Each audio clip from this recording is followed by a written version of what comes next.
Good afternoon, everyone. Welcome to today's webinar. Thank you for joining us.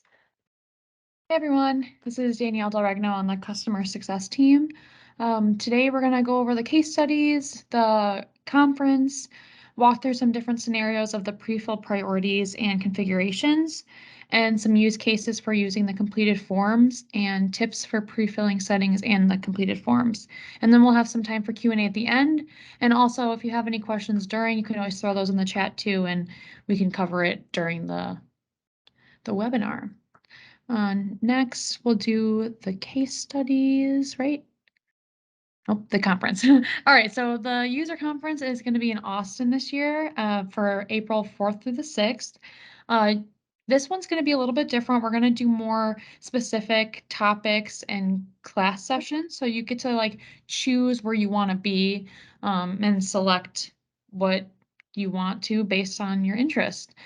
We have the register link, and then you also have the early bird pricing too. So prices do go up, I believe, after December. So keep an eye out for that. And then quick studies. So if you tell us your story, you'll get some cool gear like this Eddie Bauer backpack. So we want to hear how you've been successful with Integrify. So you can pick a process and tell us what problem you solved, how you built it, and how the process has helped. And then you can send it to Tony or Tom, and then we'll share it in an upcoming tips email. That's pretty much it. So I'll hand it over to Penny to get started on the webinar. Sounds good. All right, I'm going to start sharing my screen with you all. First of all, thank you all for joining. My name is Penny, and I'm from the service team here at Integrify. I'm glad to be delivering this webinar today, and I'm seeing some very familiar names in the attendee list. So today we'll be talking about the prefill settings and the autocomplete forms. So this topic may not be as advanced as the previous webinars, but since these are very powerful features that we use on a daily basis, and there are some nuances to them, I thought this webinar would still be helpful, especially for those who are still getting familiar with the software. So I will start by going through a recent process that I built for one of my customers, and I simplified a little bit. This process happens to contain every element of my topic. So I will run a request and talk through the configurations along the process. So if you're looking at my screen, this process is called employee status change, and I will show you what the main form looks like. All right, so this is a process workflow intended for approving new hires, current employees, position changes, salary changes, or terminations within the organization. And first, this form starts with a type. So you can choose either it's a new hire, which will show only the new position information, or a position change will have both the current position section and the new position section, or it's a pay change, which will only have the current position, and termination. So this once the submitter completes this form, it will go to the current director review for approval. And the current director can either approve or reject, which will end the process. And if approved, it will go to the new director's review.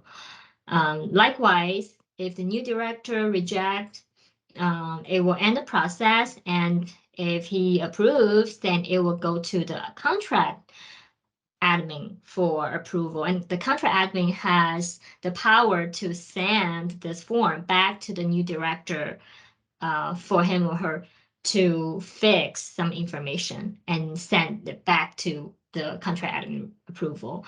And once the contract admin gives a green light, the process will proceed to the next step, which is generating a PDF and have it sent to whoever needs the information. So this is the high level.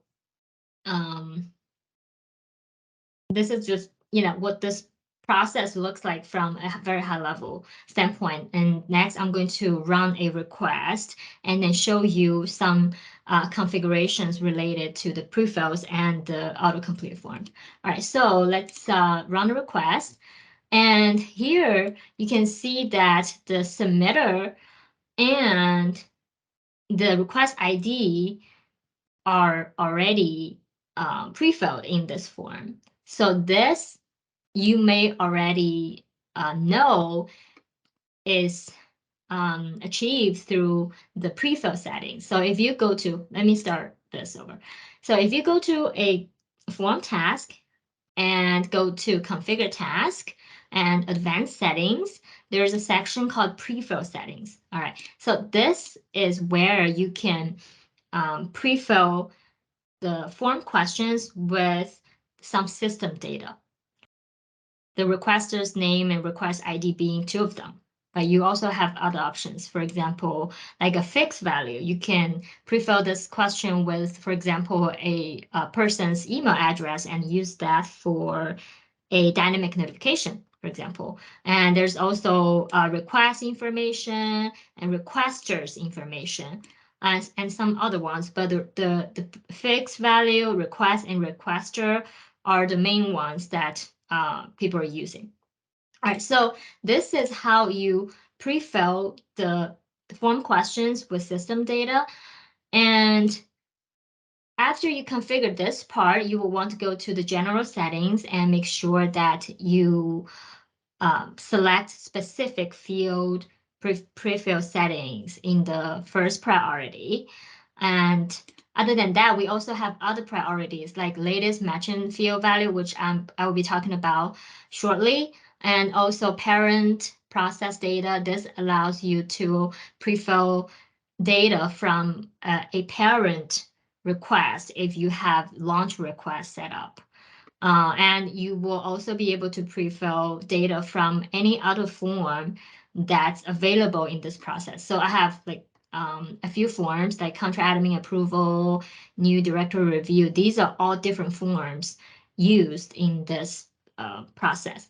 All right, so now let's go back to the request and then fill out some dummy data. So I'm gonna choose position change here and fill out the current position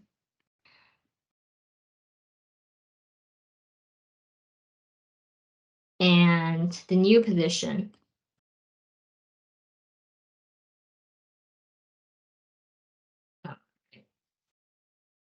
And then it's the notes completed by submitter's information. And let's submit this request. All right, so next, let's take a look at the flow view. It has gone to the current director review. Okay, and let's take a look at the current director review form. So this is a separate form. It's not the same form. The first section, the first few sections are exactly the same as the initial form. However, at the bottom, we have a new section called current director review. This allows the current director to either approve or reject. So here's another thing we need to pay attention to, which is how this form actually carries the data over from the last form. So this will leverage the latest matching value. So if I go to this current director reviews, configure task, you can see that the prefill first priority is changed to latest matching field value. This prefill setting will enable you to copy the data from a latest form task to the current one. This is a very powerful feature. And to be able to do that, you will have to make sure the client IDs of the questions match. So let me show you an example. So if I go to the first form, let's take a look at one of the questions. Select type, for example. The client ID is called checkbox select type. Okay. And if we go to the second one and open up this form and then check the client ID, it's the same. Although these are two different forms, they share same client or identical client IDs. So this is the trick. You will have to make the client IDs match to be able to pass the information from one question in one of the forms to the same question in another. All right, so now let's go back to the request. So let's say the current director approves and says, good, and it will go to the next step, which is the new director review. All right, so the new director review is very similar to the current director review, except that it has a section for the new director to approve. And let's say the new director also says it's good. All right, so this form also uses the latest matching prefill settings. And the next step in the process is the contract admin approval. So this one is a little bit more complicated. This step has three options: approve, reject, or send back for rework. So this send back for rework will send this form back to the new director, which is the last step. And the new director has to fix some stuff. So let's say, you know, the contract admin said, please fix the rate.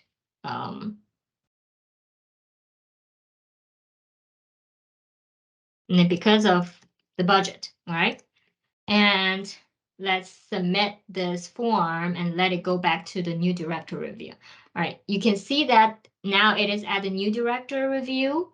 And if I scroll the form down, you can see that this new director not only sees his own section, but also sees a contract admin review section, because he needs to know what the contract admin actually said to be able to fix things, right? So now he can do that. He can, for example, change the new rate to maybe 59 hourly rate, and something along the line. So I want to talk about this part a little bit because I think this will be very helpful. So let's take a look at the new director reviews configure task. All right, so there are a couple of things to pay attention to here. First, there is a prefill setting that grabs the request last milestone and prefill that information into one of the questions called last milestone. The reason we had to do that is because we want to use this information to determine whether to show the contract admin's information or not. So, and then there's also a latest matching field value prefill setup. So there were actually two of them. And it has to follow this order. It cannot be the other way around. The first priority has to be specific field prefill settings, and the second one has to be latest matching. It cannot be the other way around, because if the first priority is latest matching, then it will carry the last milestone from the previous form task, which will be this one, this last milestone, and that just wouldn't work. So let me show you what I have in the new director reviews form. So I have this last milestone question that is pre-populated with the last milestone of the request, and then I have a rule to decide whether the contract admin review section shows or not. So if the last milestone is contract admin sent back for rework, and it will show. And if it's anything else, it won't show. So this basically checks which route it went to go to the new director review. If it came this route, from here, then you don't show that section. But if it came from this route, then you show that contract admin section. So this is a good example to show you how, these two different prefill settings actually work and the priorities. So, all right, let's go back to the request now. All right, so we're at, let's see, we're at new director review, and then I just fixed the new rate, and then tell the contract admin that it's fixed. Rate fixed. All right, and then we'll send it back. We'll send it to the contract admin again. All right, now we're at the contract admin review again, and the new director said the rate is fixed, and then we're going to approve now. Okay, it says looks good, and then submit. Okay, so this ended the process, and a PDF will be generated, and you can have this sent to whoever needs this. So the PDF looks like this. It has all the information in the process, in the request. All right, so this is pretty much all I wanted to talk about the prefill settings, and I wanted to know if any questions have come in. Feel free to ask questions along the webinar. Yeah, It there's doesn't no look like we have questions any right now. questions. Yeah. Okay, good. All right, so the next thing I want to talk about is the autocomplete form, and then we will go back to talk about some tricks and tips for the prefills as well. And all right, so let's go back to this process. So I have one autocomplete form in this process, which is this one called PDF prep form. What this form does is it collects all the information from every step and merge them into this form and then prepare for the PDF generation. So the autocomplete form configuration is very straightforward. You just need to change the autocomplete configuration to always. Okay, and then that's all you needed to do, and you do not need to give this form task a recipient since it's autocomplete. And by autocomplete, by the name, you should probably know it's a form that autocompletes and does not require user interactions. So in most cases, you will want to use autocomplete forms to form tasks that do not need user interventions. For example, use the form as a master form that collects data from multiple steps in the process, like in this example that I just showed, or you can use this form, the autocomplete form, for other like types of tasks. And I do want to show one other workflow that utilizes this feature. But before I do that, I want to show you how I use the PDF prep form for the PDF generation. So if I go to the configuration, the configure task of the PDF generator and go to mappings, you can see that I'm using the PDF prep form to map the fields on the PDF. That's why I had an autocomplete form set up. So because now I have every information I needed in this form. Yeah, it's just it makes things a little bit more efficient for me. All right, so next I want to show you another workflow that I have that utilizes autocomplete form. So this this this process is called a PTO request workflow. What it does is that it looks at the submitter or the requester's username and pull his PTO balance from a database table before this person can submit any request, because we do not want the employees to be able to request more days off than he is allowed to, basically. So then I have initial form that grabs the user's information. So in the configure task, I have the username set to requester's username.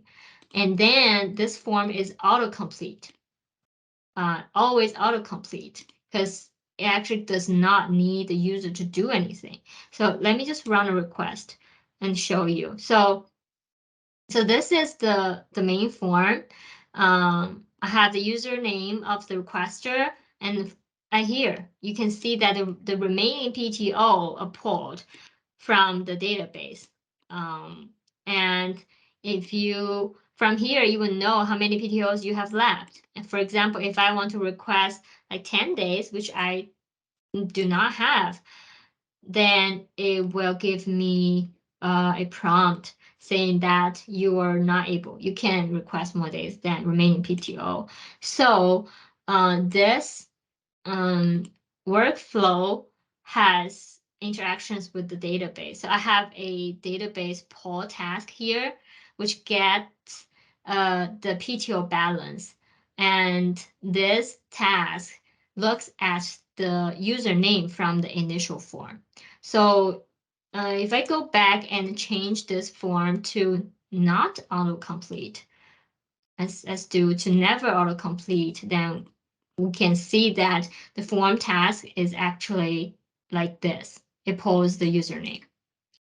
And this is just a redundant step. That's why we made it autocomplete. So the next step will be the main form. So this is like just two use cases to show you how auto-completed forms can be useful for your use cases. So Penny, there's just one question right now. mhm. Mohan wants to know how, if you can show the portion how the same client ID was utilized. Oh, sure. Hey, Mohan. Yes, let's take a look at the employee status change form again. So the thing you need to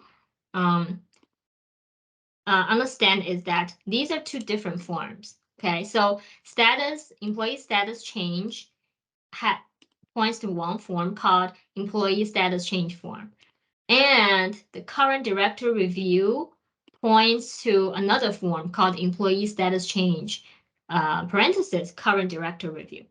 These are two different forms. However, they have the same client IDs for some questions or fields. For example, the select type, if you go to the configuration of this question, then you can change the client ID. So the client ID is an editable field, which you can set to anything. So you, as long as you make this client ID one thing, and the same question in the other form, the same, then you can pass the data from one form to the other. Does that answer your question at all? Mohan, I know that you had this question before, but if this is still not clear enough, you and I can always set up a separate call and talk through this.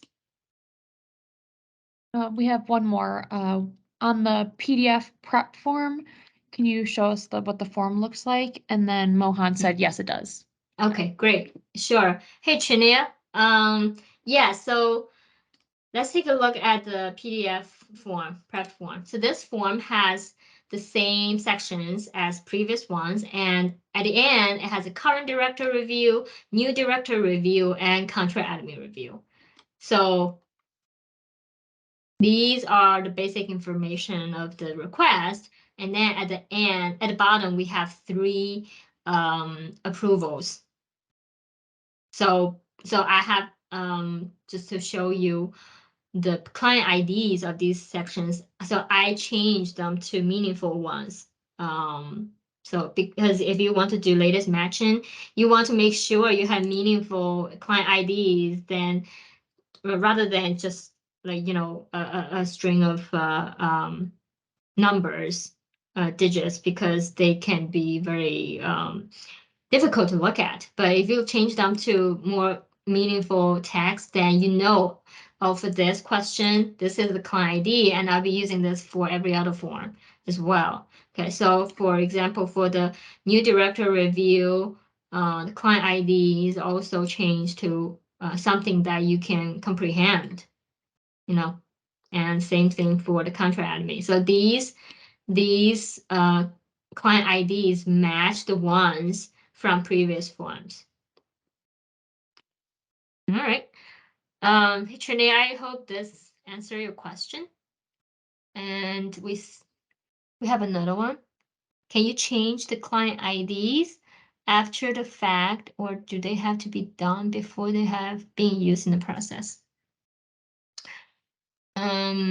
Would have been used in the process. Okay, so you can change the client IDs anytime.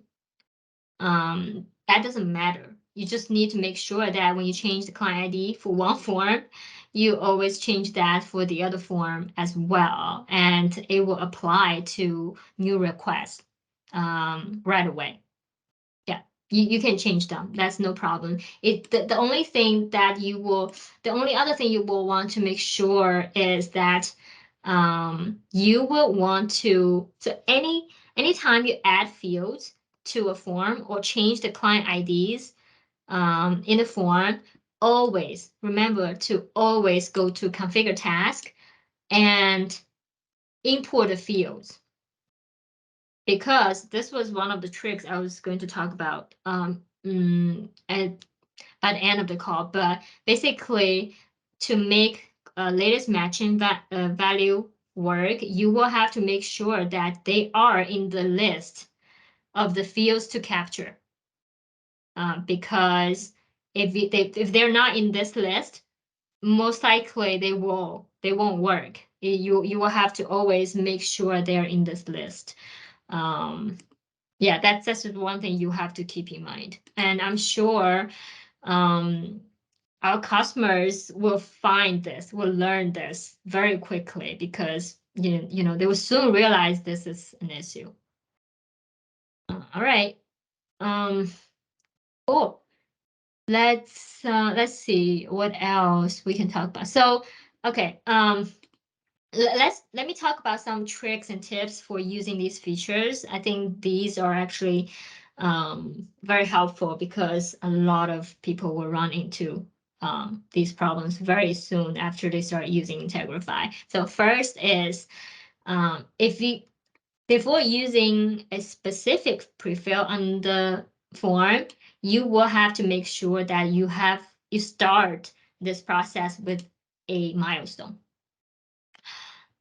Let me explain this. So if you do not have a milestone in here, and then you go from start directly to a form task, the specific field prefills will not work, because when you start that request, it has not registered any data in the system. You have to have a milestone before the form task for this request to be registered in the database, for it to have the information available for the prefills.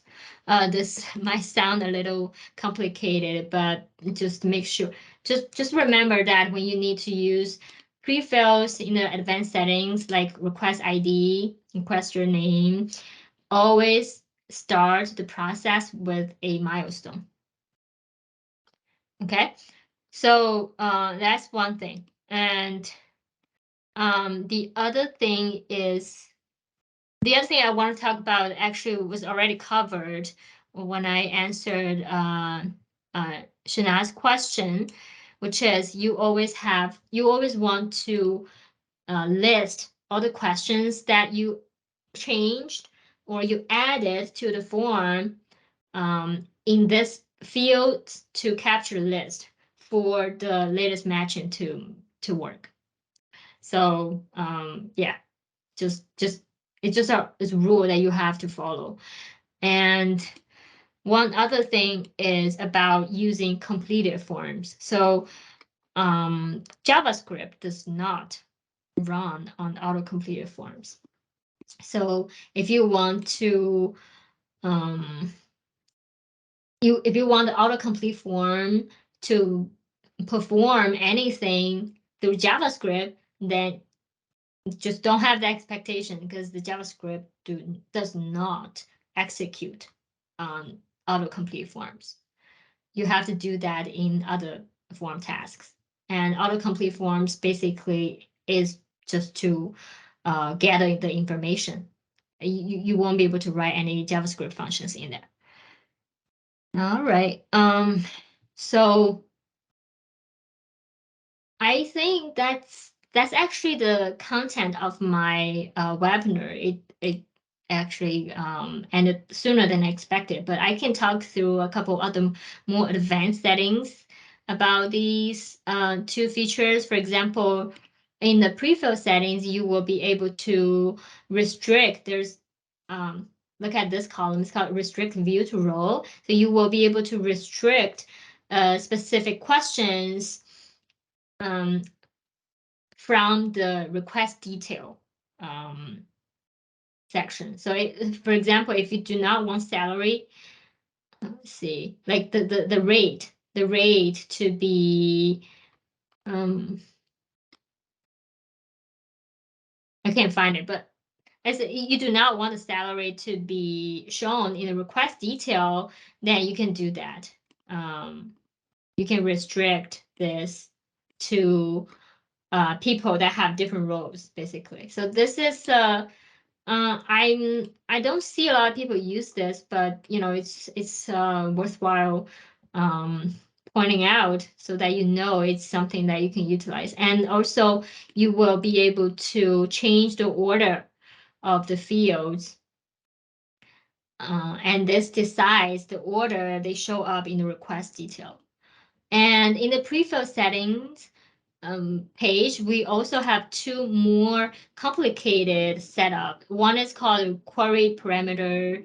The other is called variable mappings. So the query parameters, if you want to use anything that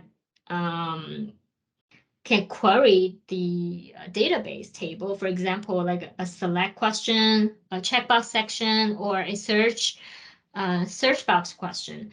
Those are the questions that can talk to the database. And then sometimes you can set parameters in the query so that it can be dynamic. Then you can prefill that parameter with other information, either from the system or from another form. So that's for the query parameter. And the variable mapping is for you to map something into a JavaScript variable. So if you have script in the JavaScript, if you have variable in the JavaScript, you will be able to map something directly into the JavaScript variable, and you will be able to access this value by let me see if I have an example here. Let's see. Yeah. Yeah. So I probably won't be able to show you this. I don't have a example at hand right now, but I can send you some more information if you're interested in this. So these two are more advanced prefill settings. Okay. And I do think I have covered everything. So Shanaz has another question. When would you create a new version of a form? I create many versions of my processes, but I'm not sure when I would use a new form version. That's a good question, although it's not related to today's topic, but the new versions versus new copies is that the new versions share the same process IDs. So if you create a new version of a process, it has the same ID as the previous version. And if you make a copy of that, it does not share the same process ID. And the implications of that can be that if you create a report, you will be able to create a report that contains that covers all the versions, but you won't be able to create a report that are that cover multiple copies. So that's the difference there.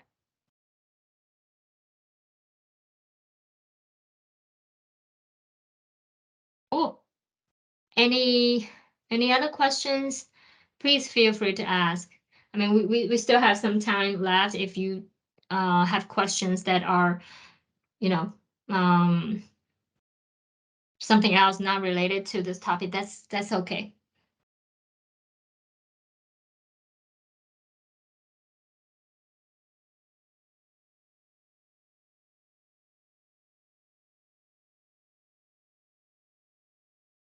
Cool.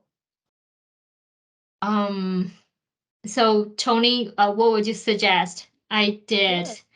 and it's a No, little bit sooner than I yeah. expected. Yeah, it's okay. We can get about 20 minutes left back in our day.